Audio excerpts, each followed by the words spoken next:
안녕하세요, 일렉트로캠입니다. 오늘도 테슬라 관련 이야기들을 해볼까 합니다. 자, 이제 포드 F150부터 시작을 해볼까 하는데요. 이게 계속 저만 의심을 갖는 게 아니라 그 내연기관에 대한 그런 믿음, 많은 사람들이 이번엔 진짜 만들 거냐, 정말로 볼륨 프로덕션을 할 거냐, 제대로 만들 의지가 있냐라는 것을 계속 이제 포드에게 질문을 하는 것 같습니다. 그러다 보니까 이제 포드의 이제 배터리 담당하시는 이제 헤드 엔지니어께서 이런 것들을 이제 답변을 해줬는데, 정말로 볼륨 프로덕션을 할 거랍니다. 그리고 댓글에서도 저 4만 불 이하는 커머셜 유즈 only, 그러니까 상업용으로만 쓰는 거기 때문에 일반인들은 살 수 없다, 뭐 그런 이야기도 해주셨는데, 그거 알고 있었습니다. 근데 제가 그렇게 강조해서 얘기하진 않았던 건데, 근데 제가 이걸 포드 F150을 처음 소개했을 때, 포드에서 자체 조사를 했을 때, 지금 이 픽업 트럭은 레저용이 아니라 진짜 일을 하려고, 그러니까 상업적으로 쓰려고 사는 사람들이 많다라는 얘기입니다. 그러니까 애시당초 저걸 상업용도로 제한을 묶어놨지만, 실제 F150 현재 내연기관의 그런 픽업 트럭을 사는 사람들이 이미 상업용도로 상당수 쓰고 있기 때문에, 그 사람들이 전기차로 이제 넘어가는 걸 타겟팅하고 있기 때문에, 제 생각에는 그게 크게 뭐 문제 될 것 같진 않은데, 이제 아무래도 한국에서는 이제 트럭이다 보니까 비인기고, 이걸 이제 상업용으로 쓰니까 이제 용도가 제한적일 거라고 하는데, 미국은 그거보다는 좀 더 일반적으로 쓰여지긴 합니다. 뭐 물론 당연히 어느 정도 제약은 있지만, 그리고 그 쓸만한 300마일 정도도 어쨌든 텍스 크레딧이 살아있기 때문에 뭐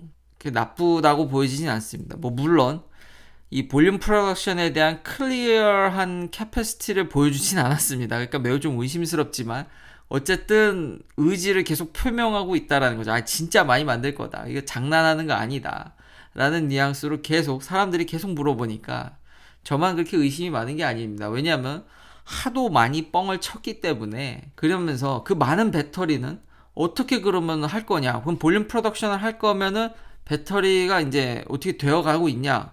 왜냐하면 지금 못해도 배터리 용량을 정확히 밝히진 않았지만, 뭐 작은 거든, 그러니까 조금 가는 거든 길게 가는 거든 100kWh가 넘는다라는 거는 어느 정도 컨펌을 해줬거든요.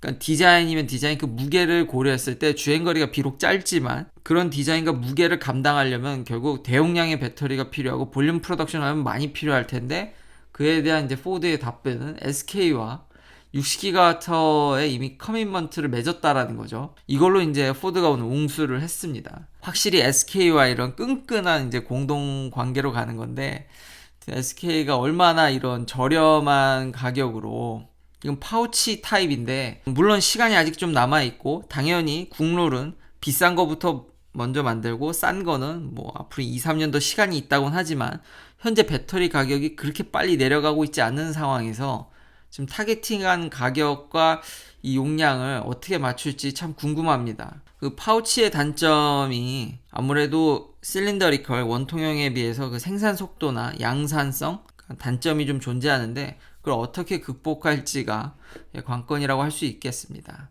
여튼 포드는 계속해서 의지를 피력하고 있다. 이번엔 장난이 아니다. 이미 뭐 상업용이든 간에 4만 불 이하로 스타팅을 했다라는 거는 이미 어느 정도 제사를 깎아먹을 생각을 하고 있기 때문에 저 역시도 그렇게는 받아들여집니다. 이 정도만 해도 계속 얘기하지만 응원을 한다. 그럼 경쟁사는 뭐 하고 있냐? 이 트럭 시장이 점점 세지는 것 같습니다. 리비안도 이제 여름에 딜리버리를 할 거고, 이런 파트들을 지금 보여주고 있죠. 지금 CEO가 트위터에 나서서 지금 우리 이제 조립을 할 거고 이런 파트들이 다 준비되어 있다라고 이제 계속 이야기를 하고 있죠. 그러니까 이번에는 미루지 않을 거다. 그래서 점점 이런 픽업 트럭 시장이 핫해지고 있다라는 겁니다. 그리고 그때 2만 대 정도의 예약분이 이제 45,000대라고 CEO도 이제 밝혔고요. 그리고 웬만큼 예약 받은 거를 이번에 볼륨 프로덕션을 한다고 하니까, 근데 물론 몇 대냐고 확답은 안 했지만 예약 받은 건 그래도 다 만든다고 하니까, 이 정도면 지금 리비안이 예상하는 게 뭐 한 5-6만 대인데, 그러니까 만만치 않은 숫자죠. 기존의 그런 내연기관들이 몇천 대 수준으로 그 예약받은 GMC와는 좀 차원이 다른, 확실히 분위기는 반전되고 있다. 자, 그리고 이제 차지 포인트에 대해서 이야기를 할까 하는데요. 예, 댓글에서 차지 포인트를 써봤냐? 예, 저 차지 포인트 많이 써봤습니다. 왜냐면 요즘 가보면 그 대형 몰에는 이렇게 차지 포인트나 레벨 2 차지들이 꽤 있거든요. 근데 또 댓글에서 정말 제가 이렇게 아주 동의 안 할 수 없는 그런 의견들 정말 잘 정리해 주셔서 감사드리고요. 예, 저도 정말 절대적으로 동의하고 그 얘기를 조금 해보면은 지난번에 제가 이렇게 논문도 보여드렸는데 이게 아주 그러니까 묘하게 돌아가고 있습니다. 이 레벨 2 충전 시장이. 그러니까 서드 파티들이죠. 이제 블링크나 차지 포인트나 지금 기사를 보면은 제가 이런 서드 파티 충전하는 회사들의 주식에는 크게 관심이 없었는데 이미 한바탕 하고 갔더라고요. 많이들 이제 내려왔죠. 지금 차지 포인트뿐만 아니라 EV고 볼타 이제 광고를 하면서 그 광고를 보면 이제 공짜로 충전해주는 EV박스도 있고 뭐 블링크도 안 봐도 물론 기술주들의 폭락과 이런 거시적인 영향이 더 컸겠지만 지금 분위기는 썩 그렇게 좋아 보이진 않습니다. 그러니까 이건 제 개인적 의견도 첨부되어 있으니까 그냥 한 가지 의견으로만 들어주시고 지금 그렇다고 해서 지금 뭐 차지 포인트 주식을 다 팔아라 뭐 이런 얘기 아닙니다. 근데 좀 우려되는 부분들이 있다라는 거죠. 이미 과거에 제가 이 네이처 에너지 논문을 보여드리면서 지금 이 충전 시장이 결국은 차를 만드는 회사들이 결국은 주도권을 가져가는 거지 이 서드파티 회사들이 딱히 수익도 못 내고 크게 그렇게 당분간은 큰 이득을 낼 수 있을까? 뭐 물론 궁극적으로 전기차가 엄청 늘어나고 결국 이런 전기차 환경으로 간다라면야 장기적으로 보면은 밝죠. 그런 친환경 그런 웨이브를 탈 수 있다고 보는데 단기적으로는 지금 전기차가 별로 팔고 있지도 않은 상황에서 그마저도 테슬라 고객들이 이 서드 파티를 이용하냐 안 이용한다라는 거죠. 지금 미국 내 얘기긴 한데 이 논문을 다시 끌어와서 좀 더 정밀하게 이렇게 알려드리면 물론 참고로 지금 이 이탈자를 얘기하는 겁니다. 이 논문의 주된 내용은 5명에 1명꼴로 이제 내연기관으로 돌아가더라. 물론 이 썰베이는 논문은 최신 올해 나온 거지만 썰베이는 이제 작년이긴 한데 거기서도 당연코 다른 브랜드 대비 토요타 이 PHEV도 합친 겁니다. 그러니까 전기차만 만드는 게 아니라 지금 플러그인 하이브리드 타시는 분들도 돌아간다라는 거죠. 근데 역시 가장 디스컨티뉴닝 오너십 그러니까 이탈률이 적은 게 역시 테슬라고요. 요거에 대해서 제가 그때 아주 상세히 설명을 안 했던 것 같은데 좀 더 이 피겨를 상세히 설명을 해보면 이 아래 부분들은 그러니까 도망가신 분들입니다. 위에 부분들은 계속 전기차를 타는 분들 혹은 플러그인 하이브리드를 타는 분들인데 요 파란색 부분에서 의견이 많이 그러니까 환경이 갈린다라는 거죠. 이 사람들이 어떤 충전 환경이 있었나 봤더니 뭐 노차징이 당연히 높겠죠. 계속 전기차를 타시는 분들은 그 환경에 이게 그리고 이 파란색은 집을 얘기하는 겁니다. 그 집에 충전이 잘 갖춰져 있었고 레벨 1이나 레벨 2가 있었고 압도적으로 둘 중 한 명은 50% 육박하게 레벨 2 차지가 있었다라는 겁니다. 그러니까 집에서 그러니까 집밥이 이렇게 해서 중요한 겁니다. 근데 도망가신 분들은 대부분 트리클 차지 정말 느린 레벨 1 한국 같은 경우는 220V지만 미국은 이제 110V죠.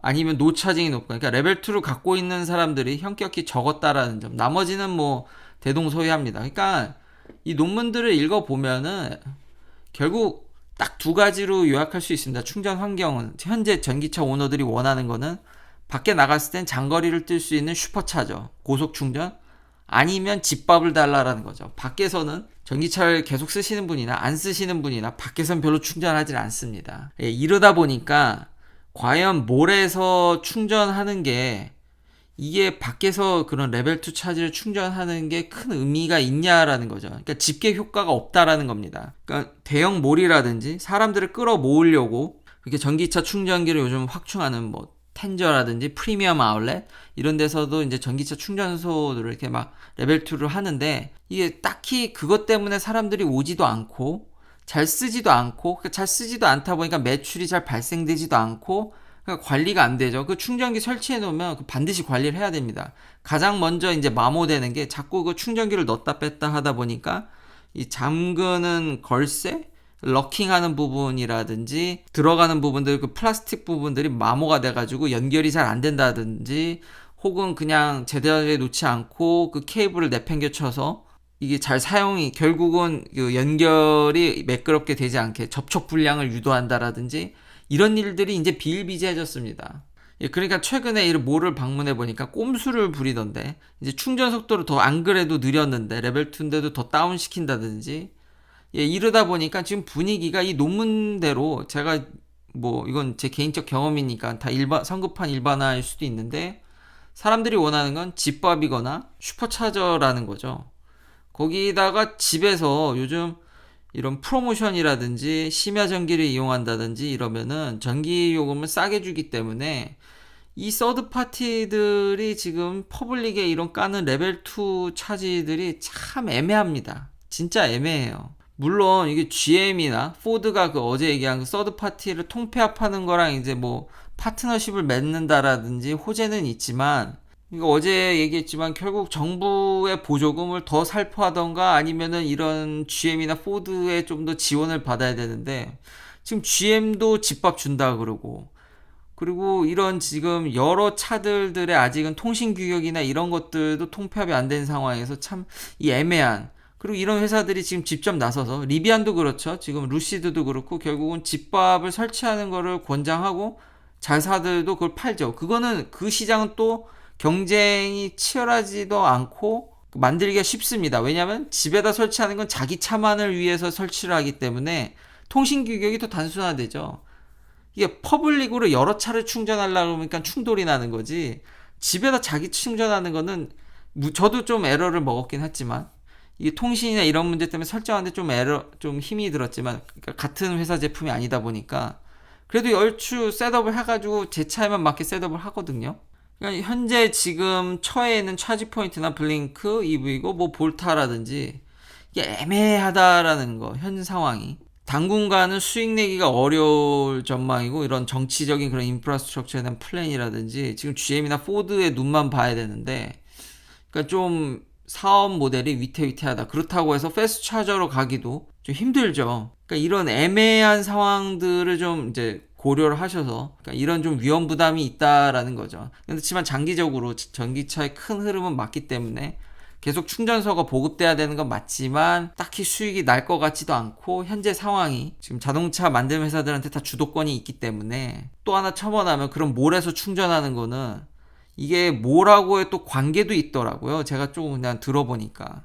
그러니까 그 고장났을 시에 차지 포인트가 고치냐, 그 몰에서 좀 더 가격을 부담하냐. 그러니까 차지 포인트가 이런 거를 확장시킬 때 몰에 어떤 직계 효과를 기대해서 서로 투자를 받아서 했지만 사실상 지금 현재 그게 그렇게까지 일어나고 있진 않거든요.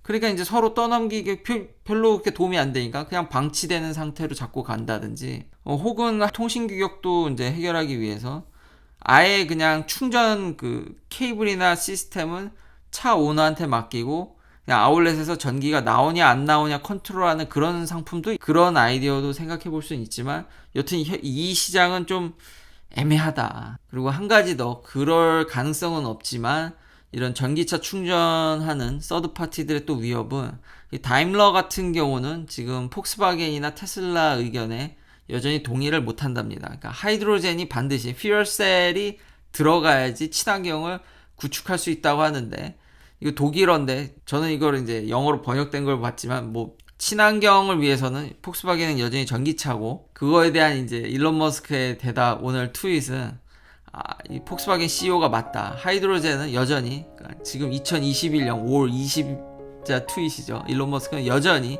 하이드로젠은 멍청한 짓이다라고 계속 이야기를 하고 있죠. 그렇지만 또 다른 이런 회사들은 어쨌든 하이드로젠 충전소라든지 퓨얼셀도 뭐 미래라고 저도 그렇게 생각하진 않지만 일론 머스크 의견에 동의는 하지만 뭐 이런 준비도 있고 그러니까 서드 파티가 과연